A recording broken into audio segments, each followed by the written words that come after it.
গোপন সংবাদের ভিত্তিতে জানা যায়, কক্সবাজারের কলাতলী সমুদ্র এলাকায় একটি সংঘবদ্ধ ডাকাত দল ফিশিং বোটে ডাকাতির উদ্দেশ্যে অবস্থান করছে। প্রাপ্ত তথ্যের ভিত্তিতে গত 9 জানুয়ারি 2026 তারিখ শুক্রবার রাত 11টায় সমুদ্রে টহলরত কোস্টগার্ড জাহাজ সবুজ বাংলা কর্তৃক উক্ত এলাকায় একটি বিশেষ অভিযান পরিচালনা করা হয়। অভিযান চলাকালীন দুটি সন্দেহজনক ফিশিং বোটকে থামার সংকেত দিলে সংকেত অমান্য করে আলো নিভিয়ে দিয়ে পালানোর চেষ্টা করে। এ সময় কোস্টগার্ড জাহাজ কর্তৃক বোট দুটিকে ধাওয়া করলে একটি বোট গতি বাড়িয়ে পালিয়ে যায় এবং অন্য একটি বোট হতে কোস্টগার্ড সদস্যদের দিকে গুলি ছুড়ে। এ সময় কোস্টগার্ড সদস্যরা আত্মরক্ষার্থে পাল্টা গুলি চালালে ডাকাত দলের সদস্য মোহাম্মদ আনিস গুলিবিদ্ধ হয়। পরবর্তীতে কোস্টগার্ডের আভিযানিক দল ঘণ্টাব্যাপী বোটটিকে ধাওয়া করে আটক করতে সক্ষম হয়।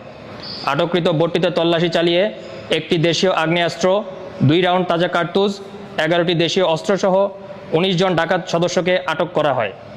এ সময় আহত ডাকাত দলের সদস্যকে জীবিত উদ্ধার করে চিকিৎসা প্রদানের জন্য কক্সবাজার সদর হাসপাতালে প্রেরণ করা হয়। পরবর্তীতে 10 জানুয়ারি 2026 তারিখ শনিবার চিকিৎসাধীন অবস্থায় মধ্যরাত 2টা 5 মিনিটে কর্তব্যরত চিকিৎসক গুলিবিদ্ধ ডাকাত সদস্যকে মৃত ঘোষণা করে। জব্দকৃত সকল আলামতসহ আটককৃত ডাকাতদের পরবর্তী আইনানুগ ব্যবস্থা গ্রহণের জন্য কক্সবাজার মডেল থানায় হস্তান্তর করা হয়। দৈনিক আজকের বাংলা .net